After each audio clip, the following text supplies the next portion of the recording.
اللہ اکبر اللہ اکبر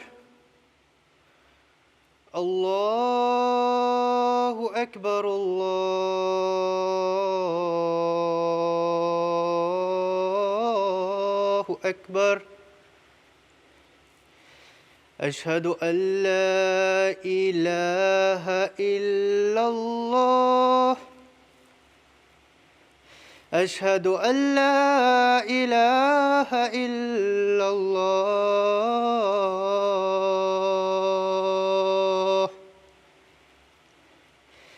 اشہد ان محمد رسول اللہ اشہد ان محمد رسول اللہ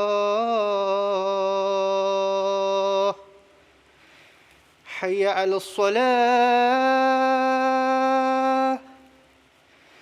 حی علی الصلاة حی علی الفلاح حی علی الفلاح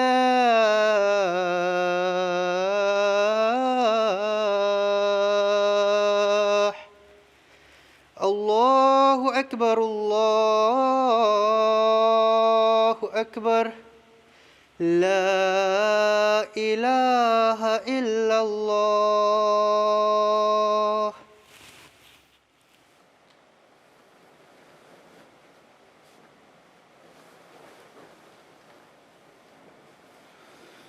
السلام علیکم ورحمۃ اللہ۔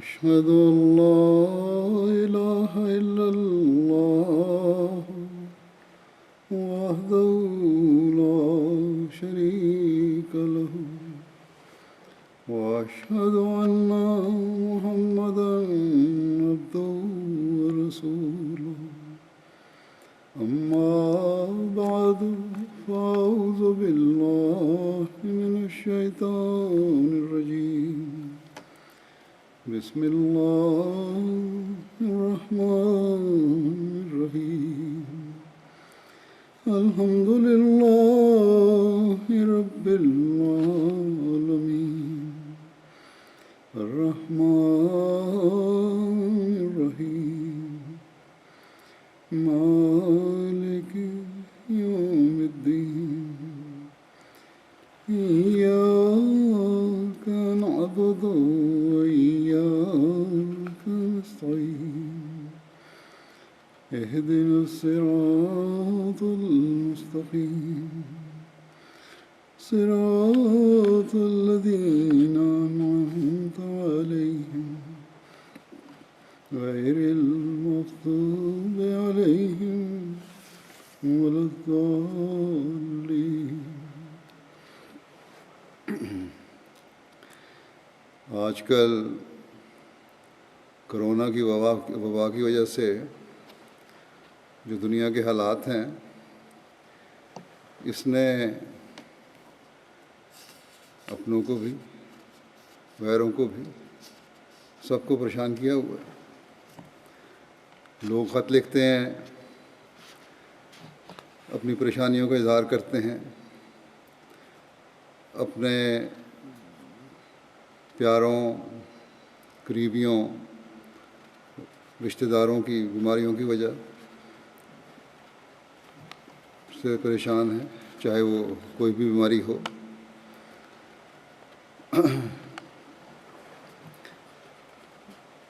بہت زیادہ ان حالات میں پریشانی کا اظہار ہوتا ہے کہ اگر کوئی اور بیماری بھی ہے تو کمزور جسم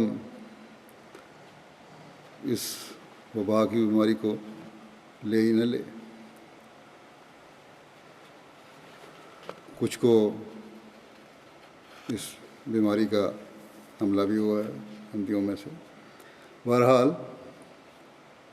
ایک پریشانی نے دنیا کو گھیرا ہوا ہے۔ ایک مربی صاحب نے مجھے لکھا کہ سمجھ نہیں آ رہی کہ یہ کیا ہو گیا ہے اور کیا ہو رہا ہے.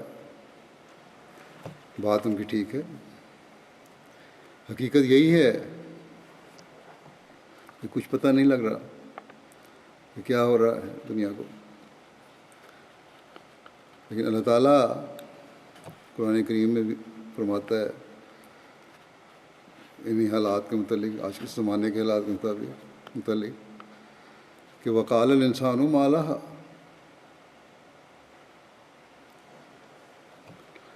اور انسان کہہ اٹھے گا کہ اسے ہو کیا گیا ہے. حضرت مسلم معود رضی اللہ عنہ نے فروری 1920 میں، آج سے 100 سال پہلے تقریباً، وباؤں، قحط، ابتلاء اور طوفانوں کا ذکر کرتے ہوئے اس آیت کی مختصر وضاحت فرمائی تھی کہ پہلے ایک آدھی وبا یا ابتلاء آتے تھے، لیکن اب یہ زمانہ ایسا ہے کہ اس میں ابتلاؤں کے دروازے کھل گئے ہیں.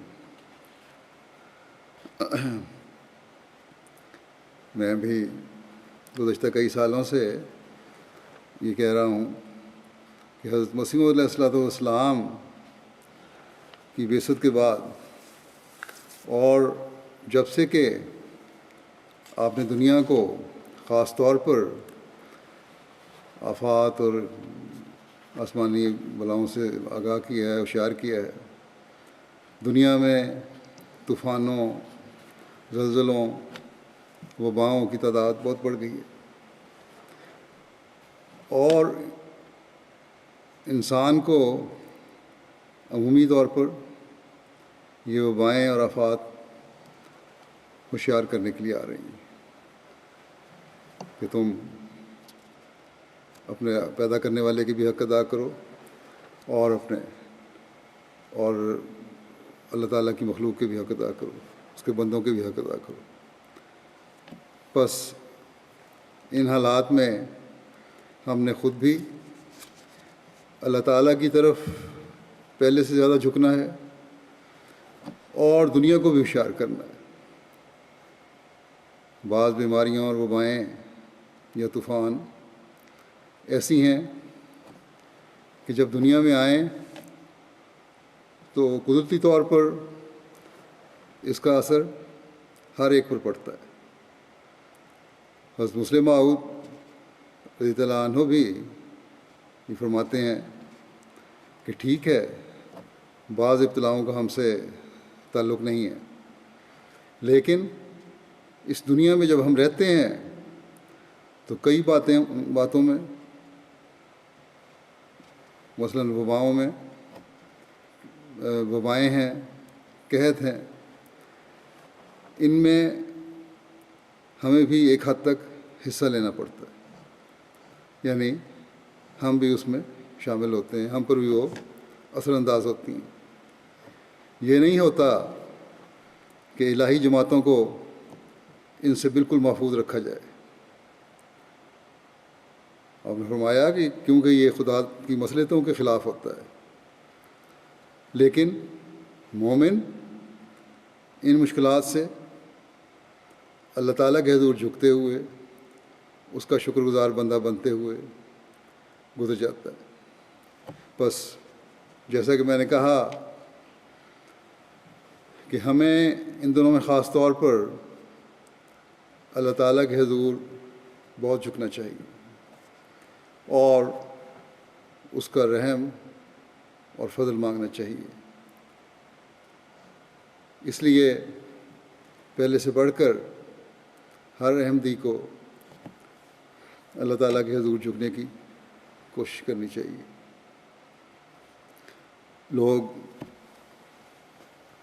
بعض لوگ بعض تبصرے کر دیتے ہیں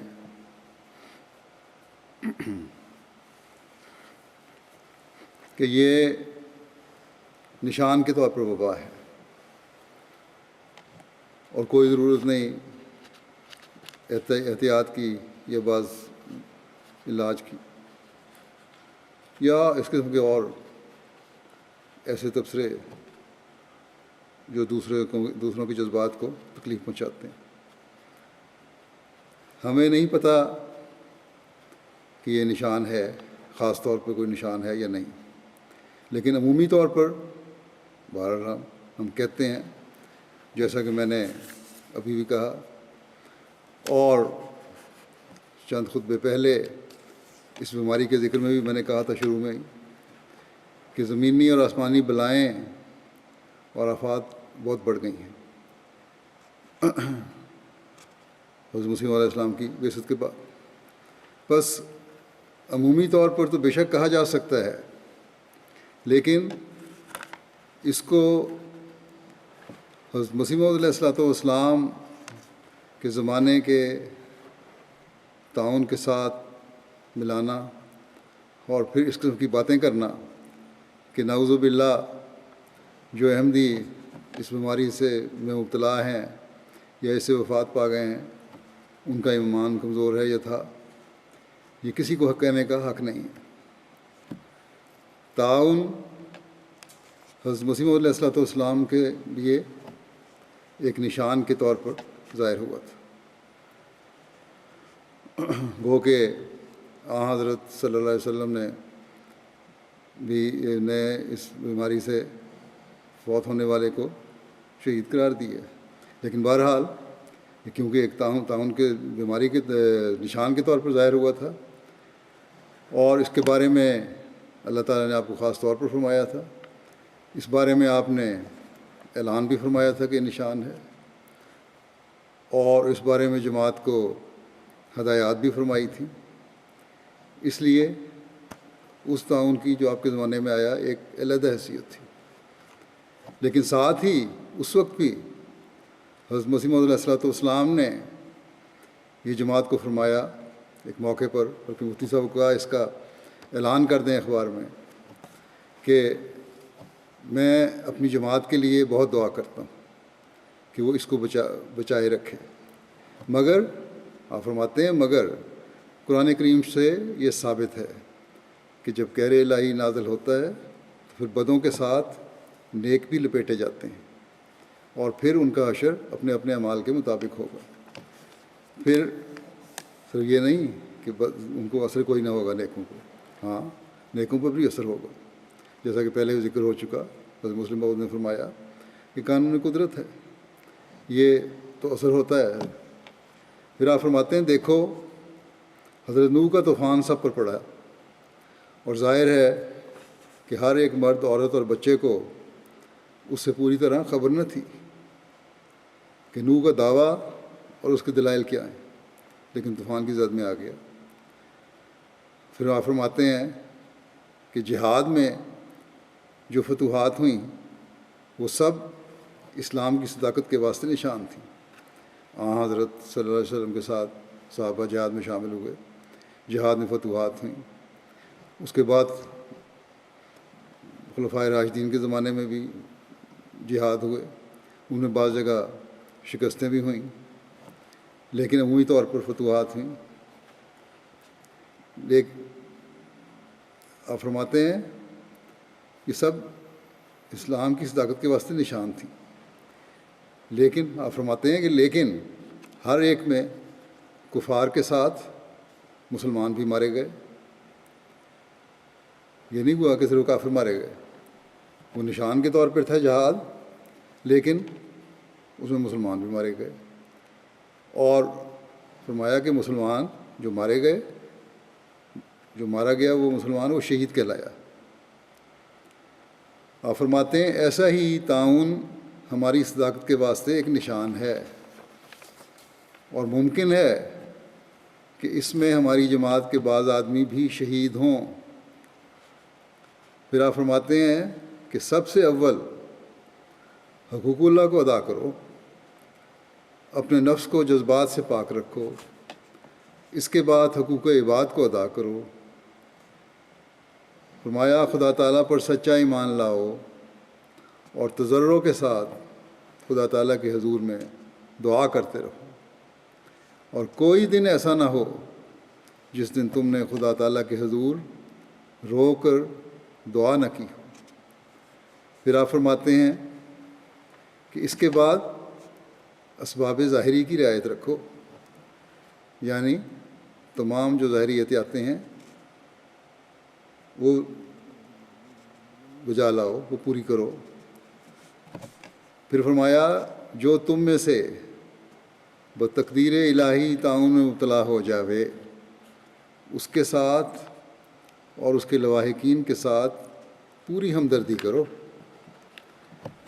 اس کے ساتھ اور اس کے لواحقین کے ساتھ پوری ہمدردی کرو اور ہر طرح سے ان کی مدد کرو، اور اس کے علاج معالجہ میں کوئی دقیقہ اٹھا نہ رکھو، ہر قسم کی کوشش کرو۔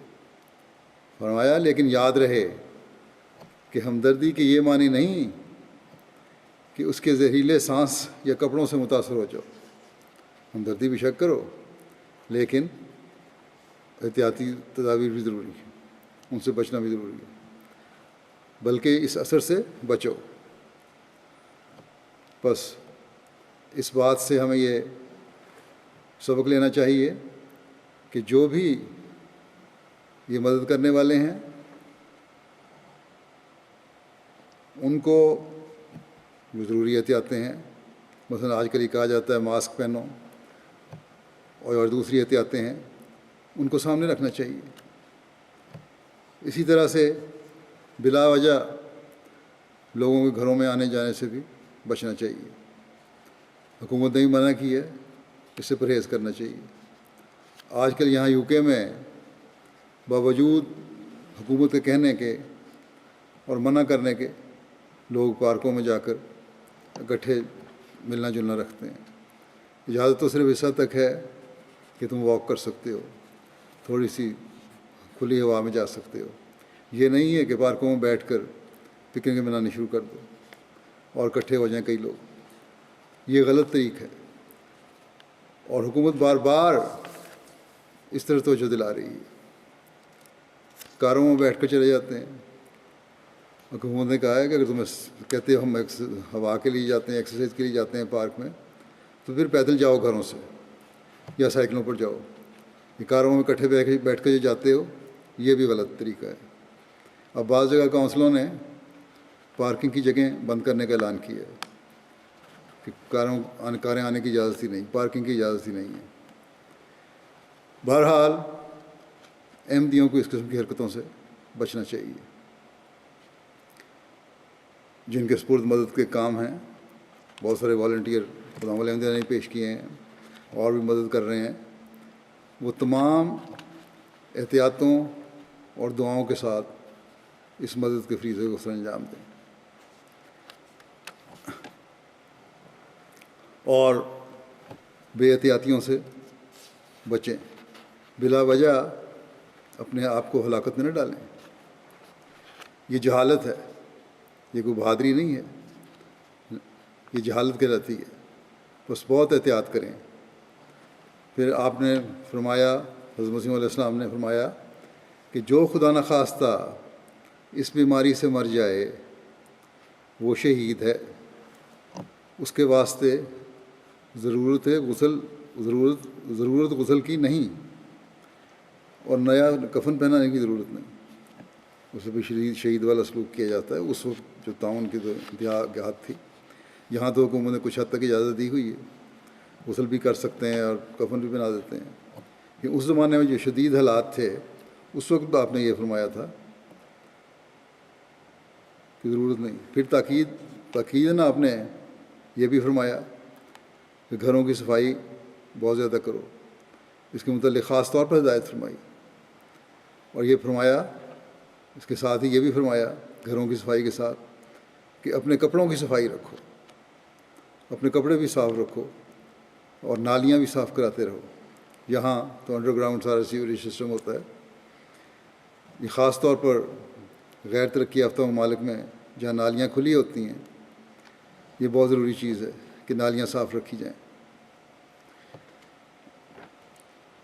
پھر خاص طور پر فرمایا، حضرت مسیح علیہ السلام نے اس بات کو خاص طور پر فرمایا کہ سب سے مقدم یہ ہے کہ اپنے دلوں کو بھی صاف کرو اور خدا تعالیٰ کے ساتھ پوری صلح کر لو۔ بس ہمیں ان حالات میں بھی جو آج کل اس وبا کی وجہ سے ہیں اور ہر ایک اس سے متاثر ہے، جیسا کہ میں نے کہا لکھنے والے لکھتے بھی ہیں، ان باتوں کی طرف خاص توجہ رکھنی چاہیے۔ ہمیں ہمیشہ یاد رکھنا چاہیے کہ ہمارے لیے دعاؤں کا راستہ کھلا ہے۔ ہمیں اس یقین کے ساتھ اللہ تعالیٰ کے آگے جھکنا چاہیے کہ اللہ تعالیٰ نے ہمارے لیے دعاؤں کا راستہ کھولا ہے اور خدا تعالیٰ دعائیں سنتا ہے۔ اگر خالص ہو کر اس کے آگے جھکا جائے تو وہ قبول کرتا ہے، کس رنگ میں قبول کرتا ہے یہ اس بہتر جانتا ہے۔ عمومی طور پر اپنے لیے، اپنے پیاروں کے لیے، اپنے عزیزوں کے لیے، جماعت کے لیے اور عمومی طور پر انسانیت کے لیے دعائیں کرنی چاہیے۔ دنیا میں بہت سے ایسے لوگ ہیں اور ان میں احمدی بھی ہوں گے جن کے پاس احتیاط کے سامان میسر نہیں، جن کو علاج کی سہولتیں نہیں ہیں،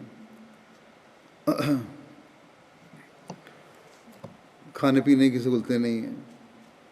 اللہ تعالیٰ ان پر بھی اور ہم سب پر بھی رحم فرمائے۔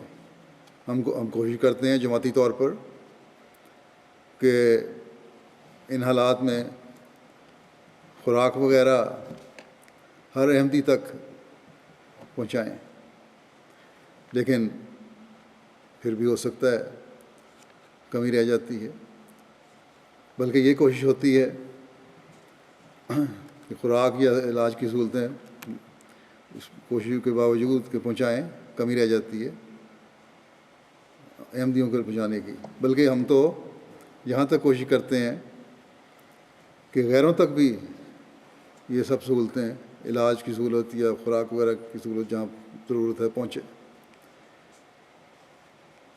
اور بے غرض ہو کر یہ خدمت خالصتاً ہمدردی کے جذبے سے ہم کرتے ہیں، لیکن پھر بھی بعض متعصب میڈیا کے ذرائع یا نام نہاد علماء یہ الزام لگا دیتے ہیں کہ احمدی یہ جو خدمت کر رہے ہیں، یہ خوراک پہنچا رہے ہیں، یہ میڈیکل ایڈ دے رہے ہیں، یہ اپنی تبلیغ کے لیے مدد کرتے ہیں تاکہ ان کی تبلیغ کے راستے کھلیں۔ بہرحال ہمیں ان الزاموں سے کوئی فرق نہیں پڑتا۔ اللہ تعالیٰ ہماری نیتوں اور ہمارے جذبے کو جانتا ہے۔ پھر میں کہوں گا کہ آج کل دعاؤں اور دعاؤں پر بہت زور دیں۔ اللہ تعالیٰ جماعت کو ہر لحاظ سے، جماعت کے ہر فرد کو ہر لحاظ سے اور مجموعی طور پر جماعت کو بھی ہر لحاظ سے اپنی حفظ و امان میں رکھے۔ اللہ تعالیٰ مجھے بھی اور آپ کو بھی دعائیں کرنے اور دعاؤں کی قبولیت سے فیض یاب ہونے کی توفیق عطا فرمائے۔ جو احمدی، یہ بات بھی میں کہنا چاہتا ہوں بعض احمدی کاروباری لوگوں کے لیے، کہ جو احمدی کسی کاروبار میں ہیں وہ ان دنوں میں اپنی چیزوں پر غیر ضروری منافع بنانے کی کوشش نہ کریں، اور غیر ضروری منافع بنانے کے بجائے، اور خاص طور پر کھانے پینے کی چیزوں میں اور ضروری لازمی اشیاء میں یہ غیر ضروری منافع بنانے کے بجائے ان چیزوں کو کم از کم منافع پر بیچیں۔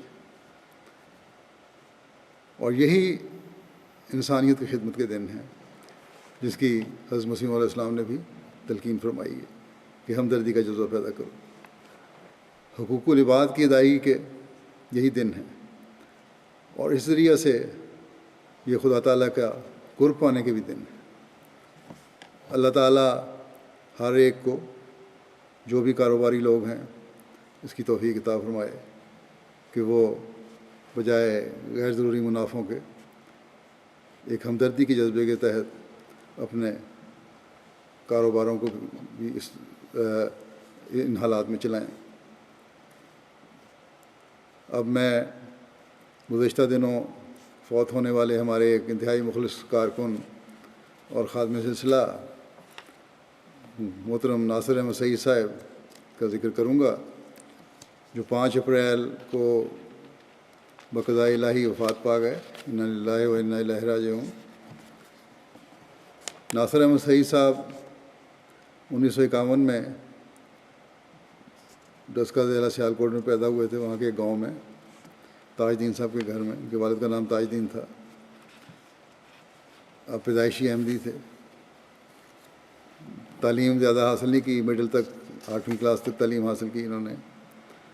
پھر 1973 میں وزارت امور عامہ کے تحت بطور کارکن حفاظت خاص ان کا تقرر ہوا۔ پھر 1983 میں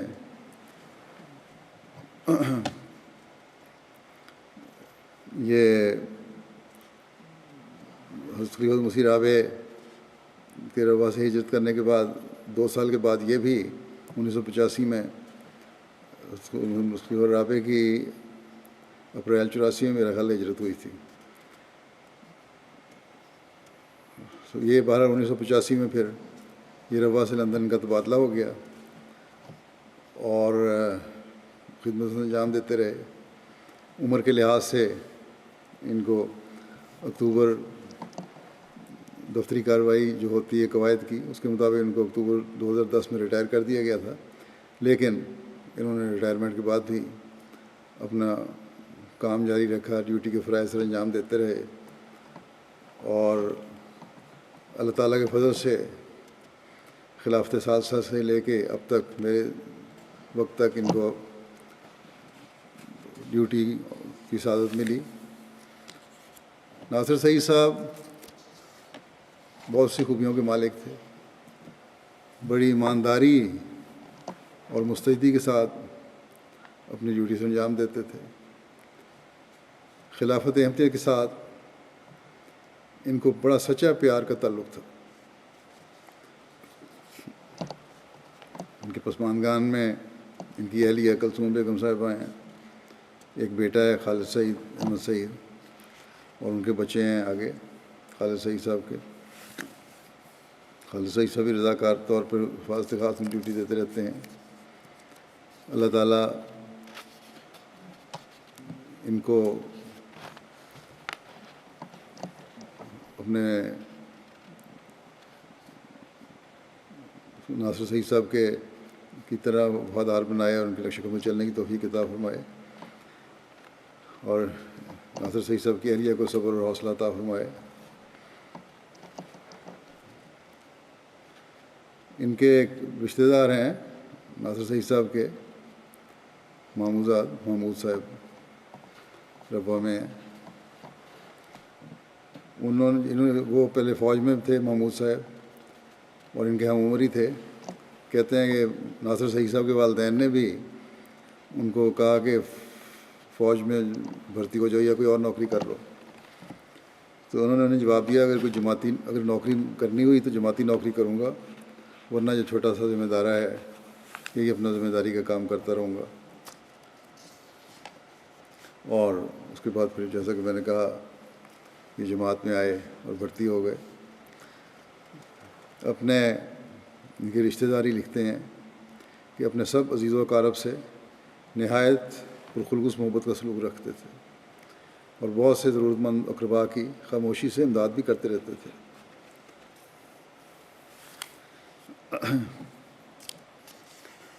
ربوہ میں حفاظت خاص کے شکور صاحب ہیں، عملے کے کارکنوں کہتے ہیں کہ مجھے 1990 سے 98 تک لندن میں ناصر سعید صاحب کے ساتھ ڈیوٹی کا موقع ملا، اور ہمیشہ انہیں خلافت کو وفادار اور اطاعت شعار پایا، اور ڈیوٹی کے معاملے میں ہمیشہ بڑے ایماندار تھے۔ ہمیشہ اپنی ڈیوٹی کے لیے وقت سے پہلے آ جایا کرتے تھے، اور ہم وسیغہ راز کوئی پیغام ہوتا تھا تو ہمیشہ اس کو راز رکھتے اور اپنے ساتھیوں کو بھی یہ تلقین کرتے کہ یہ راز رکھنا چاہیے، اور اپنے کسی ساتھی کو کبھی بھی اس کا ذکر نہیں کرتے تھے۔ میجر محمود صاحب ہیں، افسر حفاظت خاص، انہوں نے جو لکھا ہے، کہتے ہیں کہ ناصر سعید صاحب انتہائی وفادار کارکن تھے۔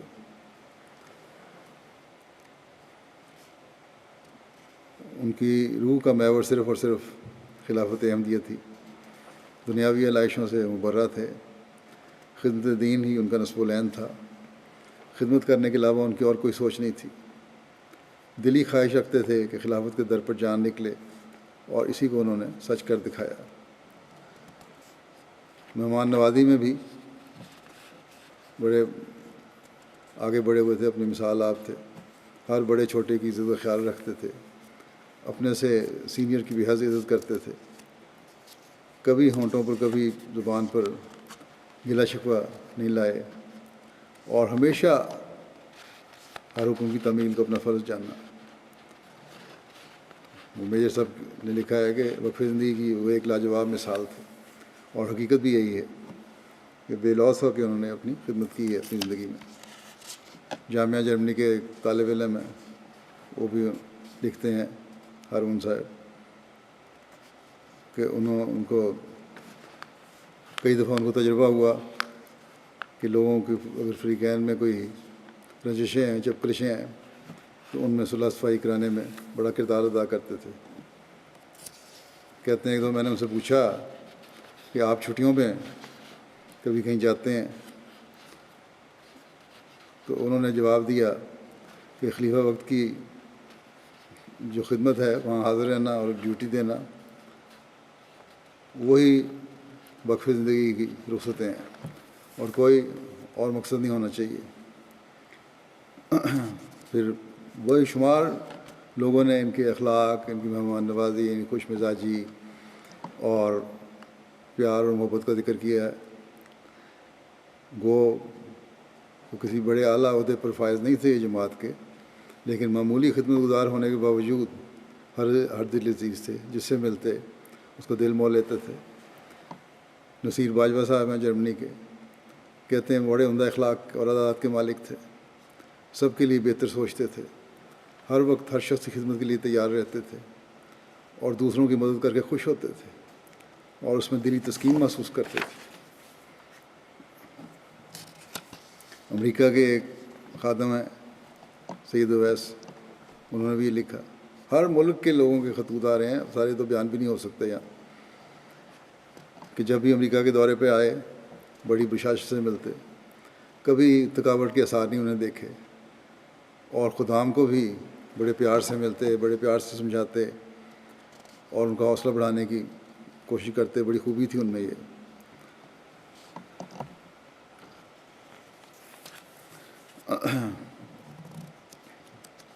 فیروز عالم صاحب ہیں، انہوں نے لکھا کہ بہت ساری خوبیوں کا ذکر کر کے عاجزی، انکساری اور مہمان نوازی ان کی بھی کرتے رہے جب وہ اکیلے یہاں تھے۔ پھر کہتے ہیں عبادت کا بھی ذکر کیا کہ میں نے دیکھا خلیفہ مسیح رابع کی بیماری کے دنوں میں کہ مسجد میں رات کو تہجد کے وقت بڑی تڑپ سے دعائیں کرتے ہوئے ان کو دیکھا۔ ان کو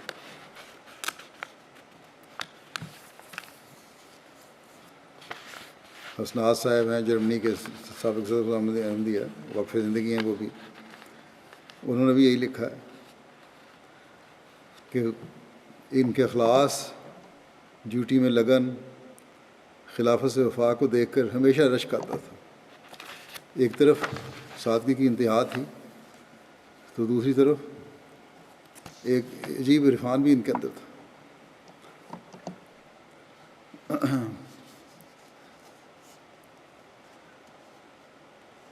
پھر کہتے ہیں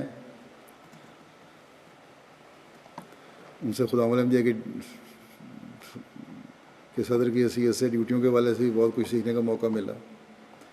انہوں نے کبھی اپنی صحت یا عمر زیادہ ہونے کا اظہار نہیں کیا۔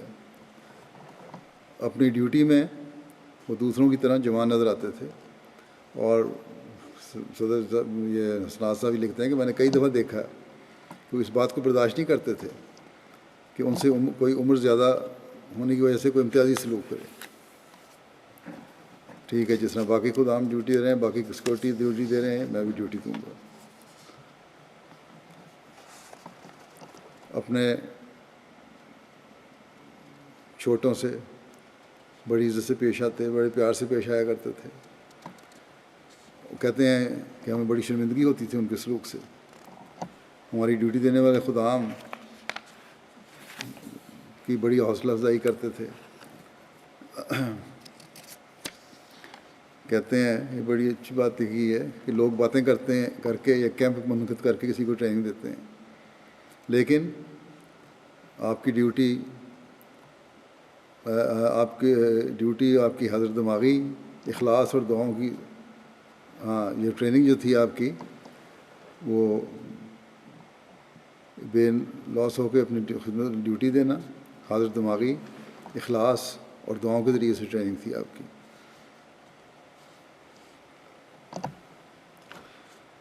اور ہمیشہ کہتے ہیں جب بھی موقع ملتا، کہیں ملتے، یہی کہا کرتے تھے کہ دعا کرو میرا خاتمہ بالخیر ہو۔ خالد احمد صاحب ہیں رشین ڈیسک کے، انہوں نے لکھا ہے،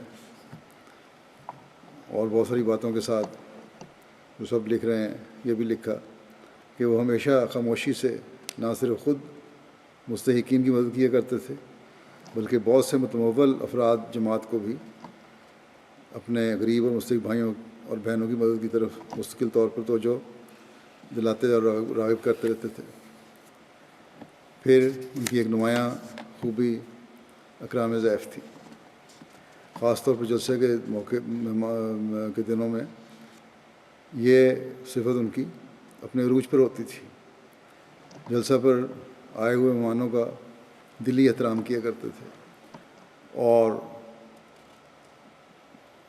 کئی مہمانوں کو بلا مبالغہ مرکز سے آئے ہوں یا دیگر ممالک سے آئے ہوں، ان کی روزانہ صبح شام اپنے گھر پر مدعو کر کے بلا تکلف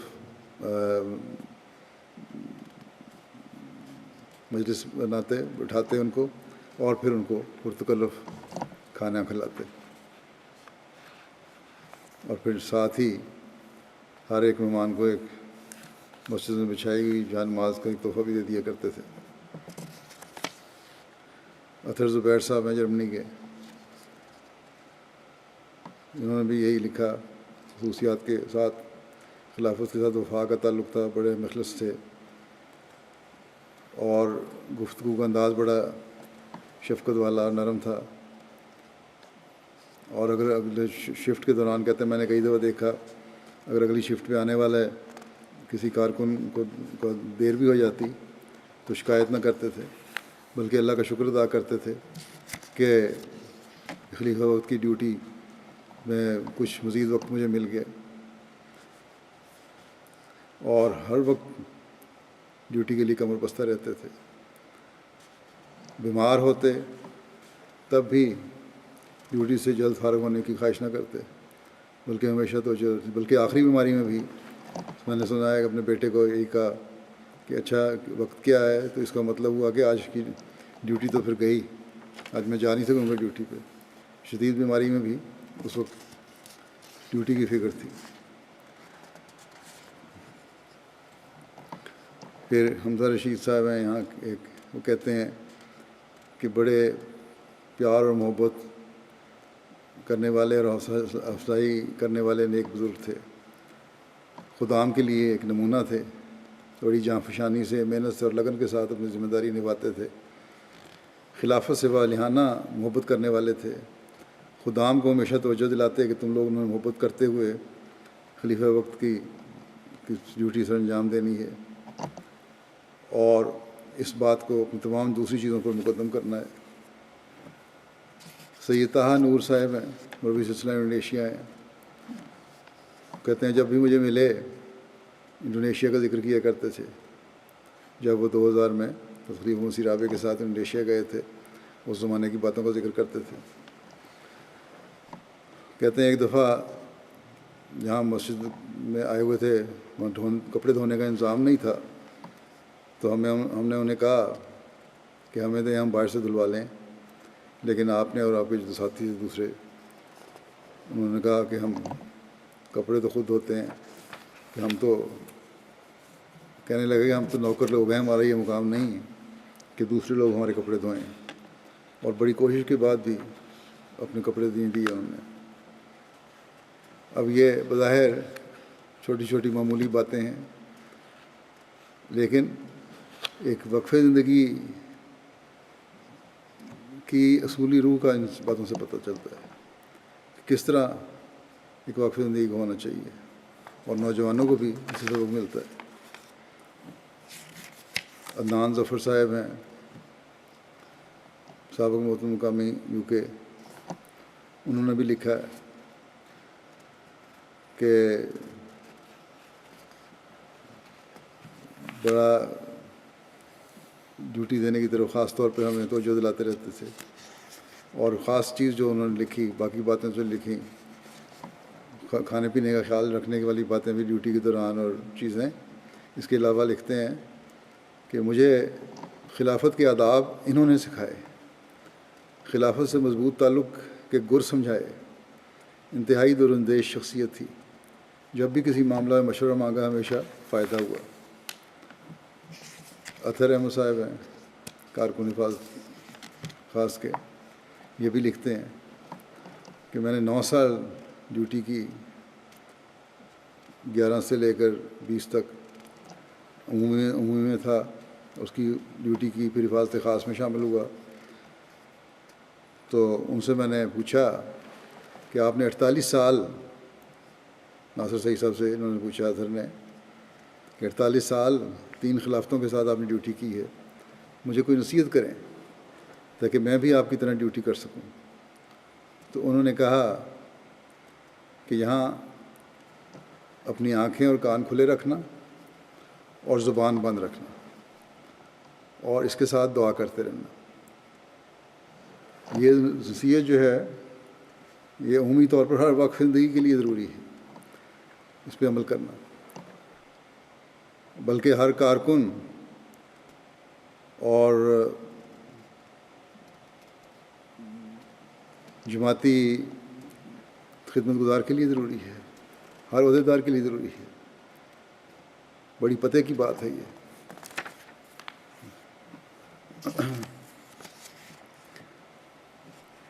پھر کہتے ہیں کہ ان کے ساتھ ڈیوٹی کر کے، ان کو لالا جی لوگ کہتے تھے، کہ لالا جی کے ساتھ ڈیوٹی کر کے پتہ چلا کہ جب کسی افسر کی طرف سے حکم آئے تو اس کو ویسے ہی کرنا ہے جو بھی حکم آتا ہے، اس پر اس طرح عمل درآمد کرتے اور کرواتے تھے کہ اسی طرح کرنا ہے، اور اس حکم کے اندر سے اپنے مطلب نہیں نکالتے تھے کہ ایسے بھی ہو سکتا ہے، ویسے ہو سکتا ہے۔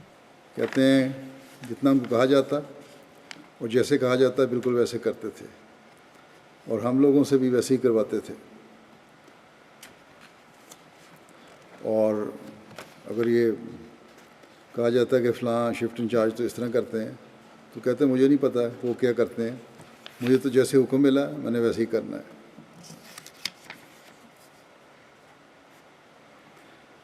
اور پھر یہ بھی کہتے ہیں دعا کے لیے خاص طور پر کہا کرتے تھے کہ جب تک ہوں اللہ تعالیٰ چلتا پھرتا رکھے، اور جب وقت آئے تو چلتا پھرتا ہی لے جائے، کسی کی محتاج نہ کرے۔ اللہ تعالیٰ نے بھی ان سے ایسا ہی سلوک کیا۔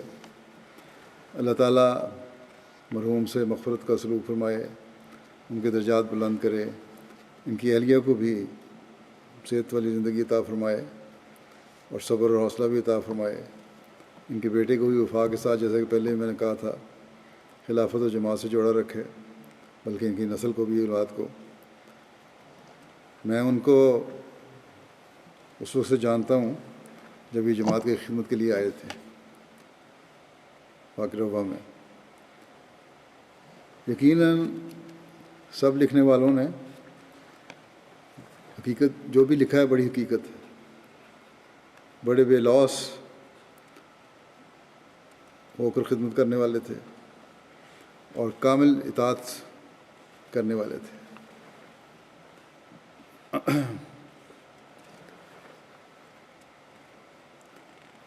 ان کی وفات ایسے حالات میں ہوئی ہے جب جنازے میں زیادہ لوگ شامل نہیں ہو سکتے۔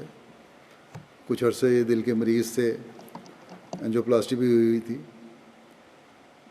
چند دن پہلے بیمار ہوئے، ہسپتال بھی گئے، ڈاکٹروں نے کہا، بلکہ ہسپتال میں ہی تھے جب ہسپتال میں داخل ہوئے ہیں، ڈاکٹروں نے داخل کر لیا اور کہا کہ یہ شدید دل کا حملہ ہوا ہے۔ پھر بعد میں انہوں نے کہا کہ جو وائرس ہے اس کا بھی حملہ ہو گیا ہے۔ اللہ تعالیٰ بہتر جانتا ہے کہ کسی سے لیا پہلے یا ہسپتال میں جو آج کل کے حالات ہیں وہاں جا کر یہ لیا، لیکن بہرحال چند دن ہسپتال میں زیر علاج رہے اور وہیں اللہ تعالیٰ کے حضور حاضر ہو گئے۔ یہاں جو قانونی پابندیاں ہیں اس وجہ سے جنازہ بھی یہاں نہیں لایا جا سکتا اور چند قریبی افراد کے علاوہ جنازہ میں جمع بھی نہیں ہو سکتے،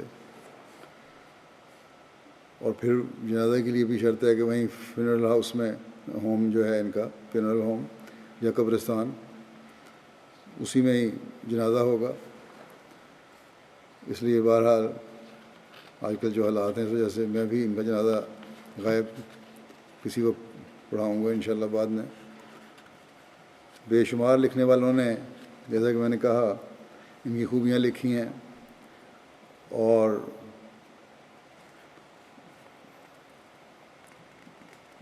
جو بھی لکھی ہیں باقی حق اور لکھا ہے، یہی ان میں یہ خوبیاں موجود تھیں جیسا کہ میں پہلے بھی کہہ چکا ہوں۔ اپنی خدمت کو، اپنے عہد کو وفا سے نبھاتے ہوئے یہ اس دنیا سے رخصت ہوئے ہیں۔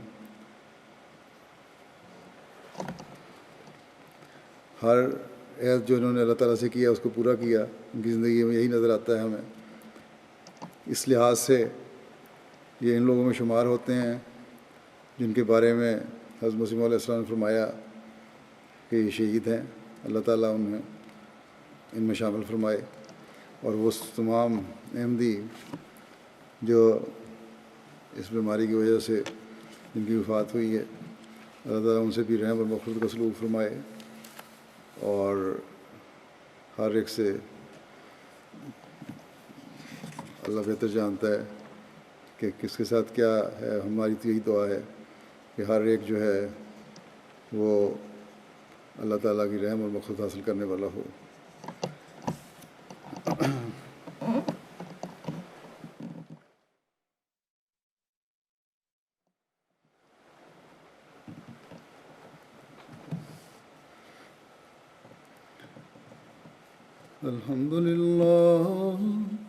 الحمد لله نحمده ونستعينه ونستغفره ونؤمن به ونتوكل عليه ونعوذ بالله من شرور أنفسنا ومن سيئات أعمالنا، من يهده الله فلا مضل له ومن يضلل فلا هادي له،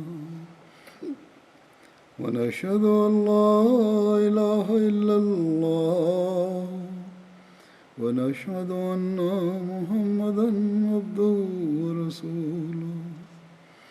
عباد الله رحمكم الله، إن الله يأمر بالعدل والإحسان وإيتاء ذي القربى وينهى عن الفحشاء والمنكر والبغي يعظكم لعلكم تذكرون۔ اذكروا الله يذكركم وادعوه يستجب لكم ولذكر الله أكبر۔